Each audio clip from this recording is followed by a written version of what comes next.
ઘર ચોખ્ખું અને વ્યવસ્થિત રાખવાના ટિપ્સ. Zone cleaning. આખા ઘરને એકસાથે સાફ કરવાને બદલે ઘરને ઝોન્સમાં વહેંચી દો. ઉદાહરણ: સોમવારે માત્ર એન્ટ્રન્સ અને સૂરરેક, મંગળવારે માત્ર બાલ્કની. આ રીતે કામ કરવાથી તમે થાકશો નહીં અને દરેક ખૂણો ઊંડાણપૂર્વક સાફ થશે. ડિજિટલ ક્લટર ઘટાડો. ઘરની સફાઈમાં હવે ટેકનોલોજીનો પણ રોલ છે. વાયરોની જાળ. ટીવી કે કોમ્પ્યુટર પાછળ વાયરોનો ગૂંચળ ધૂળ ખેંચે છે. કેબલ ટાય અથવા જૂની ટોયલેટ પેપર રોલની પાઇપનો ઉપયોગ કરીને વાયરોને વ્યવસ્થિત બાંધી દો. કાગળનો કચરો. કુરિયરના બોક્સ, બિલ અને જૂના મેગેઝિન તરત જ નિકાલ કરો. સ્ક્રીન કરી શકાય તેવા બિલ ફોનમાં સેવ કરી લો. સુગંધિત વાતાવરણ. ચોખ્ખું ઘર ત્યારે જ લાગે જ્યારે તેમાંથી સરસ સુગંધ આવતી હોય. નેચરલ ટીપ: લીંબુની છાલ અથવા કપૂરના ટીપાં પાણીમાં નાખીને પોતું કરો. ડિફ્યુઝર. સવાર-સાંજ અગરબત્તી કે એસેન્શિયલ ઓઇલનો ઉપયોગ કરો. સુગંધિત ઘર ઓટોમેટિકલી વ્યવસ્થિત હોવાનો અહેસાસ કરાવે છે. Vertical storage. દિવાલનો ઉપયોગ. જો તમારું ઘર નાનું હોય તો વસ્તુઓ જમીન પર રાખવાને બદલે દિવાલ પર શેલ્ફ બનાવો. રસોડામાં મસાલાના ડબ્બા માટે મેગ્નેટિક સ્ટ્રીપ અથવા લટકતી બાસ્કેટ વાપરો. જેટલી ફ્લોર સ્પેસ નીચેની જગ્યા ખાલી હશે તેટલું ઘર મોટું અને ચોખ્ખું દેખાશે. Basket method. ઘરમાં જ્યારે મહેમાન આવવાના હોય અને બધા સામાન વેરવિખેર હોય ત્યારે આ ટીપ કામ લાગશે. શું કરવું? એક મોટી સુંદર બાસ્કેટ રાખો જે વસ્તુઓ જેની જગ્યાએ ન હોય, જેમ કે સોફા પરના ટુવાલ, ટેબલ પરની ચોપડીઓ. તેને ફટાફટ એ બાસ્કેટમાં ભરી દો. ફાયદો: ઘર તરત જ ચોખ્ખું દેખાશે. પછી નવરાશના સમયે એ બાસ્કેટમાંથી વસ્તુઓ કાઢીને તેની સાચી જગ્યાએ મૂકી દો. Door hanger organiser. આપણે કબાટની અંદરની જગ્યા વાપરીએ છીએ પણ દરવાજાની પાછળની જગ્યા ભૂલી જઈએ છીએ. ઉપયોગ: દરવાજાની પાછળ પોકેટવાળા હેંગર લગાવો. તેમાં રિમોટ, મોબાઈલ ચાર્જર, કાતર કે નખ કાપવાનું મશીન જેવી નાની વસ્તુઓ રાખો. આનાથી ડ્રોઅરમાં ગૂંચવાડો નહીં થાય. માઇક્રોફાઇબર ગ્લવ્સ. સામાન્ય કપડાથી ધૂળ સાફ કરવાને બદલે માઇક્રોફાઇબરના મોજા પહેરી લો. શા માટે? માત્ર હાથ ફેરવવાથી જ પંખાની પાંખો, શોપીસ કે બારીઓની ગ્રીલ સાફ થઈ જશે. ખૂણે-ખૂણેમાં આંગળીઓ પહોંચી જશે અને સફાઈ ઝડપી થશે. લીંબુ અને મીઠાનો ઉપયોગ. રસોડામાં સ્ટીલના નળ કે સિંક પર પાણીના સફેદ દાગ પડી જાય છે. ટીપ: અડધા લીંબુ પર થોડું મીઠું છાંટીને નળ પર ઘસો. 5 મિનિટ પછી પાણીથી ધોઈ નાખો. સ્ટીલ એકદમ નવા જેવું ચમકદાર લાગશે. કોઈ મોંઘા કેમિકલની જરૂર નથી. જૂના મોજા નો સ્માર્ટ ઉપયોગ. જો તમારી પાસે જૂના કે ફાટેલા મોજા હોય તો તેને ફેંકશો નહીં.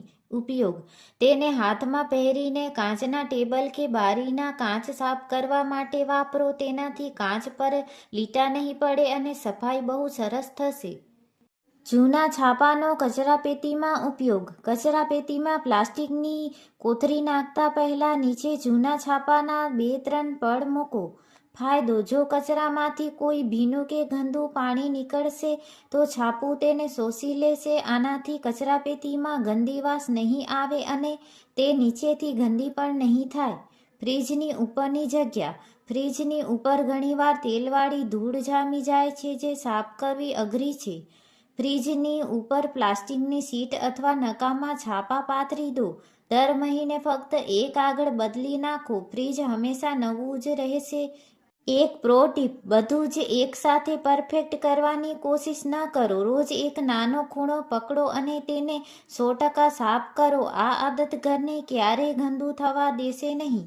તમારા ઘરને ચમકાવવા અને વ્યવસ્થિત રાખવા માટે અહીં કેટલીક એવી અને હટકે ટિપ્સ છે જે સામાન્ય રીતે કોઈના ધ્યાનમાં આવતી નથી પણ તે ઘરના લુકને આલીશાન બનાવી દેશે. ધૂળ રોકો ટેકનિક. જો તમારા કબાટ, ટીવી સ્ટેન્ડ કે લાકડાના ફર્નિચર પર વારંવાર ધૂળ જામતી હોય તો આ અજમાવો. શું કરવું? ફર્નિચર સાફ કર્યા પછી તેના પર એન્ટી-સ્ટેટિક કપડાં અથવા થોડું કન્ડિશનરવાળું નરમ કપડું ફેરવો. ફાયદો: આનાથી ફર્નિચર પર સ્ટેટિક ચાર્જ ઓછો થશે જેના કારણે ધૂળ હવામાં જ રહેશે અને ફર્નિચર પર ચોંટશે નહીં. તમારું ફર્નિચર લાંબા સમય સાફ રહેશે.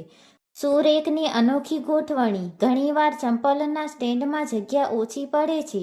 એક જોડી ચપ્પલને સામસામે મૂકવાને બદલે એક ચંપલનું મોઢું આગળ અને બીજાનું પાછળ રાખો. ફાયદો: આ રીતે ગોઠવવાથી 30% થી 40% જગ્યા વધશે અને સ્ટેન્ડમાં વધારે ચપ્પલ માઈ જશે. બાથરૂમના કાચ માટે શેવિંગ ક્રીમ. બાથરૂમમાં નહાયા પછી કાચ પર વરાળ જામી જાય છે અથવા પાણીના દાગ પડે છે. ટીપ: કાચ પર થોડી શેવિંગ ક્રીમ લગાવીને સૂકા કપડાથી સાફ કરી લો. જાદુ: આનાથી કાચ પર એક પ્રોટેક્ટિવ લેયર બની જશે જેના કારણે 15 દિવસ સુધી કાચ પર વરાળ નહીં જામશે અને તે ચમકદાર ક્લિયર રહેશે. પલંગની નીચેની જગ્યા ઘણીવાર ધૂળનું ઘર બની જાય છે. ઉપાય: જૂના સૂટકેસ કે પૈડાવાળા નાના બોક્સમાં વધારાની ચાદરો, શિયાળુ કપડાં કે જૂના છાપા ભરીને બેડ નીચે મૂકો. ફાયદો: જગ્યાનો સદુપયોગ થશે અને ખુલ્લી જગ્યા ના હોવાથી ત્યાં ધૂળના ગઠ્ઠા નહીં બને. રસોડાના ડબ્બા પર એક્સપાયરી ડેટ. આપણે મસાલા કે લોટ ભરીએ છીએ પણ તેને એક્સપાયરી ભૂલી જઈએ છીએ. સ્માર્ટ ટીપ: ડબ્બાના તળિયે અથવા પાછળના ભાગે એક નાની પટ્ટી લગાવો અને તેના પર પેકિંગની તારીખ લખો. ફાયદો: રસોડું મેનેજ કરવું સરળ બનશે અને ક્યારેય જૂની વસ્તુઓ વપરાશે નહીં. વેક્યુમ ક્લીનરની નળી પર મોજા.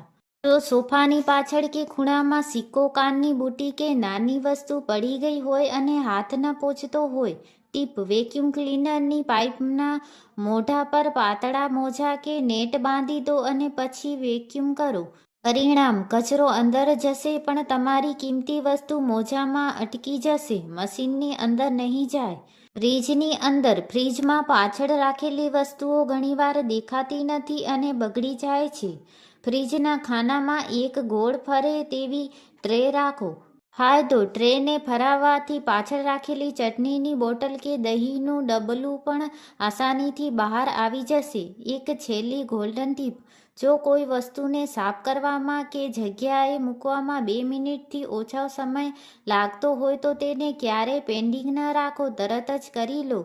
લોજિક: મનોવૈજ્ઞાનિક રીતે આપણે સુંદર દેખાતી જગ્યા પર કચરો કે વધારાનો સામાન મૂકતા અચકાઈએ છીએ. આ રીતે એ જગ્યાએ આપોઆપ ચોખ્ખી રહેશે. ઉપયોગ: તેના પર હેરપિન, નેલ કટર, ચીપીઓ અને નાની કાતર ચોંટાડી દો. વસ્તુઓ ગોતવી નહીં પડે અને ડ્રોઅર ખાલી રહેશે. દરવાજાના ઉપરના ભાગની સફાઈ. પંખા સાફ કરતી વખતે ધૂળ આખા રૂમમાં ઉડે છે. સ્માર્ટ રીત: એક જૂનું તકિયું કવર લો, તેને પંખાની પાંખમાં ભરાવો અને અંદરની તરફ ખેંચો. ફાયદો: બધી જ ધૂળ તકિયાના કવરની અંદર જ રહેશે. નીચે બેડ કે જમીન પર જરાય કચરો નહીં પડે. Clear container policy. રસોડામાં સ્ટીલના ડબ્બામાં શું છે તે જોવા માટે આપણે વારંવાર ઢાંકણા ખોલીએ છીએ, જે ગંદકી વધારે છે. નવી ટીપ: પારદર્શક કાચ અથવા સારા પ્લાસ્ટિકના ડબ્બા વાપરવાનું શરૂ કરો. ફાયદો: બહારથી જ ખબર પડી જશે કે કઈ વસ્તુ પૂરી થવા આવી છે અને રસોડું મોડર્ન અને વ્યવસ્થિત દેખાશે. શૂ બોક્સ ડિવાઈડર. મોટા ડ્રોઅરમાં અંદરનો સામાન હંમેશા ગૂંચવાયેલો રહે છે. નવા મોજા કે રૂમાલ રાખવા માટે બજારમાંથી મોંઘા ઓર્ગેનાઇઝર ખરીદવાને બદલે જૂના શૂ બોક્સનો ઉપયોગ કરો. વપરાશ: ડ્રોઅરની અંદર 2-3 બોક્સ મૂકી દો જેથી દરેક વસ્તુ જેમ કે બેલ્ટ, ઘડિયાળ કે ટાઈ અલગ સેક્શનમાં રહે. કપડાના દાગ માટે ચોક. જો કપડા પર તેલ કે ઘીના દાગ પડે તો તે સામાન્ય ધોવાથી જતો નથી. દાગ પર તરત જ સફેદ ચોક કે બોર્ડ પર લખવા માટે વપરાય છે. ઘસી દો. લોજિક: ચોક બધું તેલ શોષી લેશે. 10 મિનિટ પછી કપડું ધોશો તો દાગ સાવ જતો રહેશે.